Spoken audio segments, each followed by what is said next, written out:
안녕하세요. 저는 현재 결혼을 전제로 5살 위 남자친구와 연애하고 있는 29살 여자입니다. 남자친구는 소개로 만났고 본격적으로 결혼 이야기가 오고 간 지는 얼마 되지 않았어요. 연애한 지는 햇수로 2년 차가 되어 가고요. 결혼 이야기가 오간 지 얼마 되지 않은 만큼 아직 결혼을 위해 따로 진행된 건 없습니다. 양가 부모님께 서로 인사드리기만 했고 상견례나 뭐 이런 것도 아직 안 한 상태고요. 양가 부모님의 반대가 있는 것도 아니고 오히려 응원받으며 잘 만나고 있었습니다. 처음부터 결혼을 결심하게 된 계기도 남자친구가 연애하면서 저한테 잘하는 모습만 봐왔기 때문에 남자친구의 청혼에 응한 것이었어요. 결혼은 현실이라는 말이 막 와닿는 하루입니다. 연애하면서는 정말 좋은 것만 보러 다니고 맛있는 거 먹으러 다니고 했기 때문에 서로의 가치관이 이렇게 다를 것이라고는 상상도 한 적 없습니다.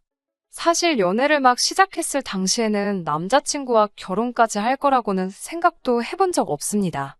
제 나이가 어리기도 했고 남자친구도 연이은 취직 실패에 공무원 준비를 하다가 여러 번 낙방을 한 뒤 평범한 중소기업에 취직해서 다니고 있었거든요. 주변 지인들에게서는 남자친구가 저와 나이 차이가 많이 나는 것에 비해 하는 일이 별 볼 일 없다, 집안 차이가 조금 나지 않느냐, 이런 말들로 제가 훨씬 아깝다는 듯한 이야기들을 몇 번 들은 적이 있어요. 하지만 단지 지금 버는 돈이 적다고 해서 2년이 가까운 시간을 함께한 사람을 휴지 조각 버리듯이 버리고 싶은 마음도 없고, 결혼을 하고 나서라도 연애할 때처럼 저를 항상 웃고 즐겁게 해주기만 한다면 돈만 있고 사랑이 없는 결혼보다 훨씬 더 가치 있는 일이라고 생각했습니다. 하지만 가치관이 차이 난다는 것만으로도 이렇게 하루아침에 사람이 달라 보일 수 있는 일인가 싶어요. 저희 집이 떵떵거리면서 살 정도로 엄청난 부자 집안은 아니지만 맞벌이 하시는 부모님 아래서 부족함 없이 자라왔습니다. 저희 어머니 30년간 쉬지 않고 일해오셨고 이제 퇴직을 앞두고 계십니다. 아버지는 몇 년 전에 은퇴하셨고 노후 대비도 다 되어 있는 상황이지만 어머니께서 저 시집가기 전까지는 세상이 어떻게 될지 모른다며 계속 일해오고 계셨어요. 저희 아버지는 7남매 중 막내인데 제가 봐도 대단하다 싶을 정도로 친할머니에게 정성이셨어요. 형제 중에서도 제일 효자였고 제일 성공했습니다. 제가 어릴 때부터 봐온 거지만 친할머니는 장남이 잘 돼야 된다며 지원을 큰아버지에게만 해주셨습니다. 할머니는 전쟁 직후에 할아버지하고 서울로 올라오셔서 자식들 키우면서 안 해본 일이 없다고 들었고 이후에 식당을 시작하게 되고 나서 큰 돈을 벌었다고 들었어요. 지금은 없지만 할머니 이름으로 건물도 몇 개나 있었다고 들었고 그것들은 전부 다 큰아버지들이 사업한다고 이리저리 건드리다가 다 날려먹은 거로 알고 있습니다. 아버지는 할머니 재산으로 뭐 하나 해보신 적 없어요. 아들인데다가 막내라서 고모들과는 다르게 대학까지는 지원을 받으셨지만 엄마 말로는 저 태어나기 전에 두 분이 자리 잡기 전 경제적으로 조금 힘들던 시절이 있었는데 그때부터도 큰아버지 챙기신다고 뭐 하나 제대로 지원받은 적이 없다고 합니다. 그런데 아이러니하게도 할머니 지원을 받은 큰아버지들은 하던 사업이 망해서 지금은 전국으로 뿔뿔이 흩어져 있는 상태고 그나마 착실하게 대학 졸업하고 회사 생활 하시면서 안정적으로 돈을 모은 저희 아버지가 형제 중에서는 가장 잘 풀린 케이스였습니다. 지원받은 거 하나 없으셨으면서도 아버지는 할머니한테 참 잘했어요. 할머니는 그렇게 쌓아두신 재산을 다 날리고서는 서울 변두리에 있는 연립주택에서 전세로 살고 계시고 거주하시는 전셋집도 저희 아버지가 대부분의 돈을 내서 도와드린 거였습니다. 아버지가 잘하는 만큼 엄마도 할머니에게 참 잘하셨어요. 제가 대학교 다니던 시절까지도 주말이면 가끔씩 할머니 집에 온 가족이 찾아가 집 정리도 해드리고 맛있는 것도 사드리고 했으니까요. 엄마도 내내 일하다가 휴일에 그러는 게 쉽지만은 않았을 텐데 불평불만 하나 없었습니다. 저도 철이 들고 나니 엄마가 얼마나 고생하는지 알아서 아버지한테 대든 적도 있어요. 아버지는 은퇴하셨으니 집에 계시는 시간이 많은데 집안일 하나 안 도와주시고 집안일은 일하고 돌아온 엄마의 몫이었고 할머니 집에 가서도 일하는 건 전부 엄마의 일이었습니다. 엄마도 쉬어야 하지 않겠냐며 할머니 집 가는 건 이제 그만하자고 아버지께 대들었지요. 물론 돌아온 말이 좋은 말은 아니었지만 그래도 엄마도 하루하루 나이 들어가시면서 체력적으로 힘에 부처하는 게 제 눈에도 보일 정도였으니까요. 그런데 이제 엄마가 퇴직을 앞두고 있는 와중에 명절날 오랜만에 전부 다 모인 가족들 앞에서 할머니는 이제 나이가 90인데 혼자 지내는 것도 힘들고 요양원에 가기도 싫다는 말씀을 하셨어요. 누가 됐든 좋으니 합가하라는 뜻이었죠. 그러면서 가족회에 비슷한 게 열리게 되었는데 고모들이야 그렇다 쳐도 그동안 할머니 등골을 쪽쪽 빨아먹으며 재산 전부 다 나눠서 날려먹은 큰아버지들이 하시는 말이 너희가 제일 잘 살고 어머니랑 가장 가까이 살고 있으니 너희가 모셨으면 좋겠다는 말을 하더라고요. 거기에 제가 결혼하는 것까지 얹어서 제가 시집을 가게 되면 제가 쓰던 방이 비게 되니 방도 남지 않느냐고 할머니 지금 살고 계시는 집 전세금을 빼면 전부 다 저희 집에 줄 터이니 그렇게 하라는 말도 안 되는 말을 하더라고요. 전세금도 오히려 고모들보다 보태지도 않으신 분들이 뭐 엄청난 거 포기하는 거 마냥 생색을 내고 있으니 제가 들어도 참 어이가 없더라고요. 아무리 제가 온 집안 통틀어 막내나 마찬가지였지만 말 한마디 하지 않을 수가 없었습니다. 그게 무슨 말도 안 되는 소리냐고 친척들 앞에서 따졌어요. 아버지가 어른들 앞에서 그게 무슨 버르장머리냐고 저를 멈추더라고요. 엄마는 아무 말도 못하고 계셨고요. 큰어머니들도 어이가 없었습니다. 곧 회사 그만둔다고 들었다고 그러면 이제 집에 있는 시간이 많아지니 시어머니 모시기도 딱 좋겠다고요.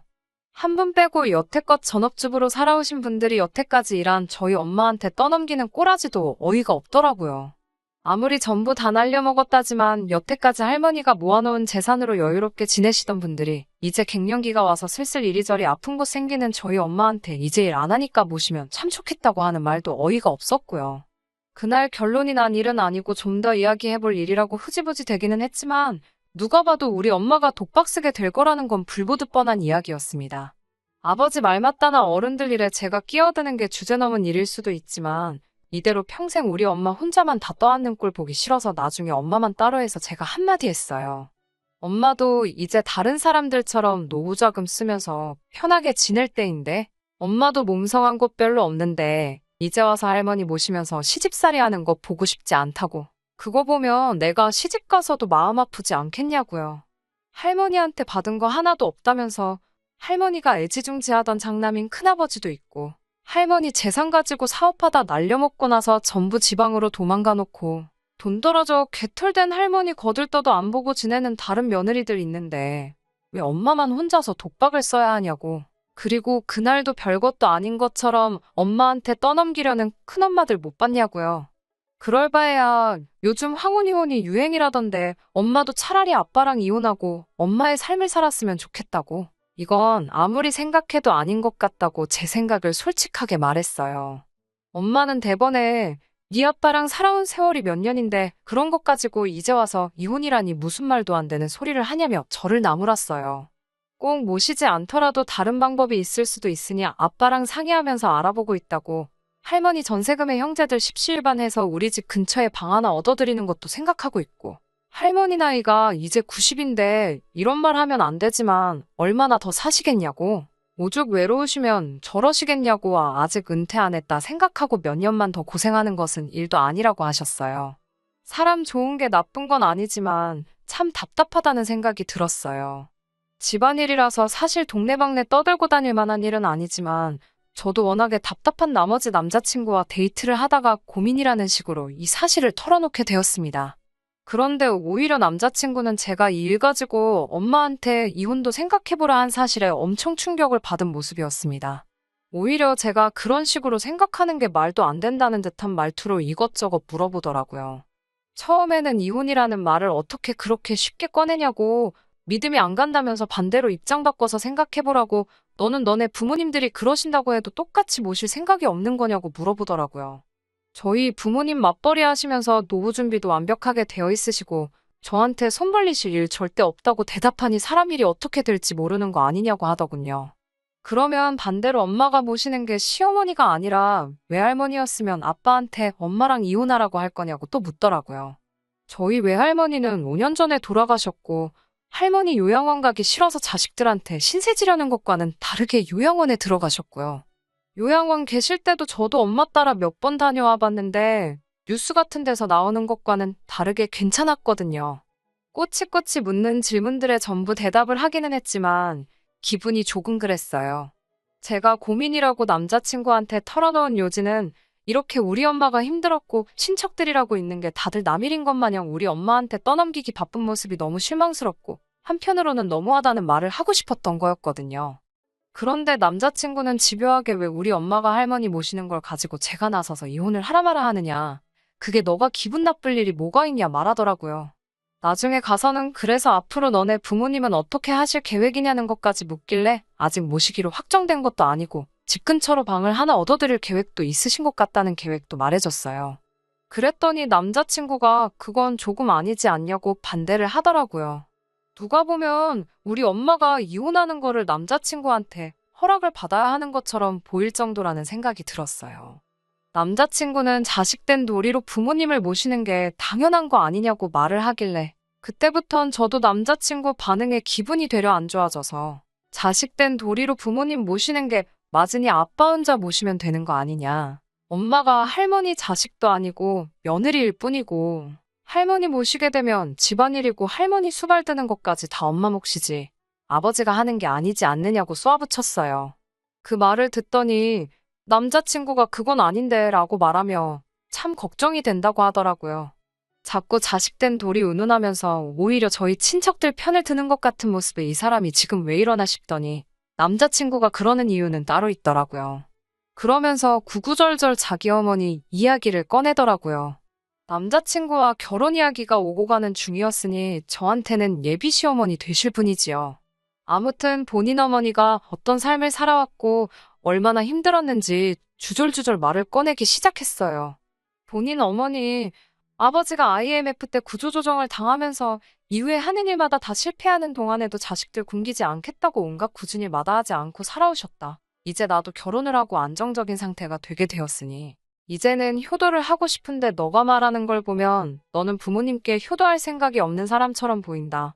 그게 참 걱정이다. 이런 식으로 말을 하더라고요. 자식이 다 컸으니 부모님께 효도하는 건 당연한 거고 저도 효도를 안 하겠다고 말하는 건 아니지만 남자친구가 말하는 안정적인 상태라는 말이 조금은 거슬리더라고요. 결혼하자마자 안정적인 상황이 되는 게 아니잖아요. 결혼할 때 양가 지원 받기로 했지만 예비시댁 형편상 많은 걸 도와줄 상황은 아니었습니다. 다행스럽게도 남자친구 회사에서 복지제도로 사내복지기금을 통해서 은행보다 저렴한 이율로 주택 구입 자금을 융자해주는 시스템이 있어서 대출을 많이 끼고 신혼집을 구하게 되었거든요. 그러니 효도는 당연히 그 대출금을 다 갚고 난 뒤라고 생각하고 있었습니다.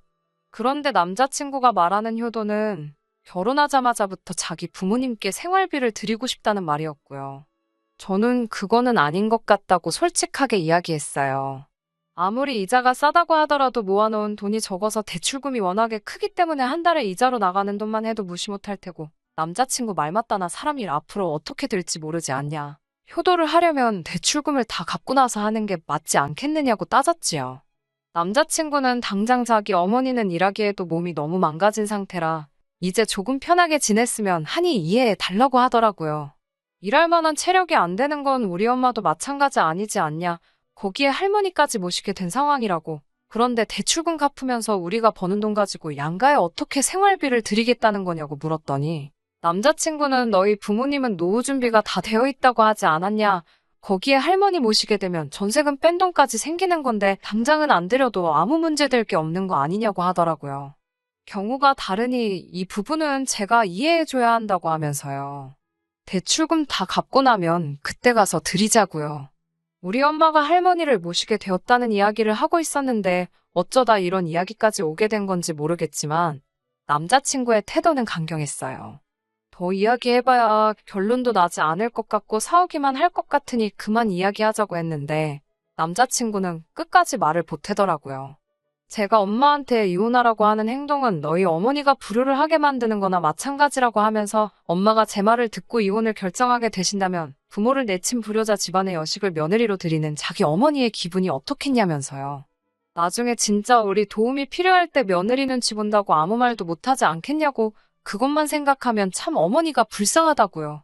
그 말에 저는 기분이 너무 상해서 당분간 연락하지 말자고 하고 그냥 집으로 돌아왔습니다. 제가 이기적인 걸 수도 있어요. 제가 우리 엄마 챙기듯 남자친구도 자기 부모님 챙긴 건데 그걸 가지고 나빴다느니 내가 옳고 당신이 틀린다는 거 말하기 어려운 것도 사실입니다. 하지만 둘이 결혼을 생각하고 있던 사이인 만큼 서로 생각이 다른 부분에서 조율해 가는 게 맞다고 생각해요. 아니, 아무리 의견이 좁혀지지 않는다고 해도 그걸 자기의 기준으로 판단해서 옳고 그름을 따져서는 안 된다고 생각합니다. 더군다나 장모님들 우리 엄마가 불효자라고 말한 건 용서가 되지를 않네요. 솔직히 이제는 확실하게 엄마가 할머니 안 모셨으면 좋겠고 남자친구와 결혼도 다시 생각해보고 싶은 심정입니다. 남자친구도 어디 한번 해보자는 건지 벌써 일주일째 아무런 연락이 없고요. 참 답답한 마음에 이렇게 사연 보내봤습니다. 후기입니다. 벌써 한 달 만인가요? 남자친구와는 결국 헤어졌습니다. 할머니는 저희 부모님이 모시기로 결정되었고요. 결론부터 말씀드리는 것 같지만 다른 이야기가 더 있어서 이렇게 후기 남기게 되었습니다. 남자친구한테 연락이 온 건 제가 사연 보내고 얼마 지나지 않아서였어요. 너 나랑 결혼 안 할 거야? 라고 당당하게 연락을 해왔더라고요. 혹시나 마음이 바뀌어서 연락한 건가 싶어 남자친구 찾아간 제가 바보 같았습니다. 처음에는 사과를 하더라고요. 결혼 준비하면서 서로 조율해 나가야 할 부분을 자기가 일방적으로 말한 것 같았다고 미안하다고요. 거기서 끝날 줄 알았는데 아주 상상도 못한 폭탄을 던지더라고요. 예비 시어머니한테는 제가 이런 생각을 가지고 있다는 건 아직 말은 안 했답니다. 결혼 전인데 벌써부터 저를 싫어하게 만들 수는 없다면서요. 그러면서 제 생각을 알고 싶어서 물어보는 거라고 말을 꺼내더니 자기는 사실 나중에 자기 부모님을 모시고 살 생각이 있어서 그런데 제가 그런 생각을 가지고 있다는 거에 놀라서 그날 그랬던 거라고 설명하더라고요. 저는 남자친구의 폭탄 발언에 놀라서 말도 잇지 못하고 있는 상황이었는데 용돈을 드리는 건 제 말대로 대출금을 다 갚은 이후로 미루자고 하면서 지금이라도 생각 고쳐먹고 어머니가 할머니 모시는 거는 당연한 일이고 윗물이 맑아야 아랫물이 맑은 법 아니겠냐고 저도 어머니를 보고 효심을 배우는 게 어떻겠냐고 하더라고요. 제가 미쳤냐고 차라리 생활비를 드리면 드렸지 모시고 살 생각은 없다고 딱 잘라 거절했더니 남자친구가 싱글벙글 웃더라고요. 그러면 생활비 드리기로 결정한 거다. 라고 말하면서 대화를 끝내려고 하더라고요. 남자친구의 유도신문이었고 저는 바보같이 거기에 넘어가고 말았던 거죠. 그래서 저도 알겠다고 참 효자났다고 오빠네 부모님들은 밥을 안 먹어도 배가 부르시겠다고 생활비는 오빠가 앞으로 실컷 드리라고 말하고 그렇게 효자면 그냥 앞으로도 쭉 결혼하지 말고 부모님 모시면서 행복하라고 말하고 집으로 돌아왔습니다. 남자친구는 제 반응에 정신이 나간 건지 집에 가는 길부터 해서 미안하다고 하다가 갑자기 제 욕을 했다가 다시 미안하다고 했다가 아주 난리도 생난리가 아니었어요. 저한테 잘해주는 모습만 보고 결혼을 정한 대가가 이렇게 큰 건가 하는 생각도 들었습니다. 정말 인연이란 세월만 나오는 동안 이렇게 고집이 세고 자기만 아는 사람이라는 건 상상도 한 적이 없었거든요. 미리 알았더라면 결혼 이야기 오고 갈 필요 없이 진작에 헤어졌을 텐데 말이에요. 아무튼 애타게 잘못했다고 부모님 모시고 살 생각도 없고 생활비도 줄 생각 없다며 저한테 사과하는 남자친구와는 그렇게 안전이별했습니다. 결혼하고 나면 또 어떻게 바뀔지 모르니 기회조차 줘서는 안 된다는 생각이 들었거든요. 아무튼 제 이야기는 이렇게 끝이 났고 우리 엄마와 할머니 이야기가 남았네요. 사실 우리 엄마도 할머니 모시고 살겠다는 결정을 내리기까지 많은 고민이 있으셨을 거예요. 아버지도 엄마의 결정을 듣고 미안한 마음이 더 컸을 거라 생각됩니다.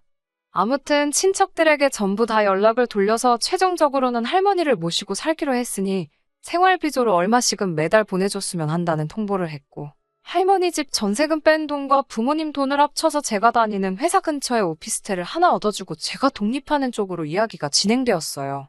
그런데 할머니도 생각한 것보다 고단수셨더라고요. 할머니도 다 생각이 있으셨던 거예요. 평생 일궈놓은 재산 날려먹은 자식들과 지원 한번 받지 않고도 끝까지 할머니 챙겨왔던 우리 부모님에 대한 건 이미 계산에 있으셨나 봐요. 그래도 자식이라고 뿔뿔이 흩어져서 제대로 자리도 잡지 못하고 사는 거 마지막에는 신세지고 싶은 게 아니라 도와주고 싶었던 마음이 크셨나 봐요. 사실 할머니가 큰아버지들 때문에 개털이 되기는 했지만 그 와중에도 마지막을 위해 숨겨둔 건물이 하나 있으셨던 거예요. 마음 같아서는 당장 저희 부모님한테 물려주고 싶었지만 그렇게 했다가는 자식들끼리 분란이 일어날 거라는 생각에 마지막에 자기를 모신다고 하는 자식에게 남은 재산을 전부 물려주실 계획이셨던 거예요. 그리고 자기를 나서서 모시겠다고 할 사람은 우리 부모님이 유일할 거라는 것도 알고 계셨고요. 할머니는 모시기로 결정했다는 말을 들으시자마자 우리 부모님, 특히 엄마한테 정말 고맙다고 말을 해주셨어요. 그리고 저희 집에 들어가 살 생각 없고 요양원을 들어갈 생각이라고 말씀하시더라고요. 애초부터 같이 살 생각은 없으셨던 거예요. 그 와중에도 엄마는 요양원 들어가실 필요 없다고 이미 어머님 모시고 살려고 결심했고 저도 결혼은 뒤집어졌지만 독립시킬 계획이니 셋이서 오손도손 살자고 하셨고 할머니는 자식 농사 말아먹은 줄 알았는데 한 놈은 성공했고 이런 며느리까지 얻었으니 죽어도 여한이 없다고 여태까지 몰라줘서 미안하다고 고맙다고 하셨다가 사과하셨다가 난리도 아니었어요. 아무튼 이렇게 훈훈하게 할머니 사건은 끝나게 되었습니다. 하마터면 결혼까지 할 뻔했던 남자친구 말이 생각이 나네요. 이런 우리 엄마를 보고 불륜이라고 했던 게요. 결과적으로는 할머니 때문에 잘못된 결혼할 뻔한 걸 모르게 되었고 엄마도 여태까지 고생한 거 인정받고 정당한 대가를 받게 되었으니 참 좋게 끝난 것 같아요. 할머니 살아계시는 동안에 저도 다시 제대로 된 좋은 사람 만나서 결혼하는 모습 보여드리고 싶네요. 끝까지 들어주셔서 감사합니다. 오늘의 사연은 여기까지입니다. 구독과 좋아요, 알람 설정 부탁드리고 더 좋은 사연으로 다시 찾아뵙겠습니다. 감사합니다.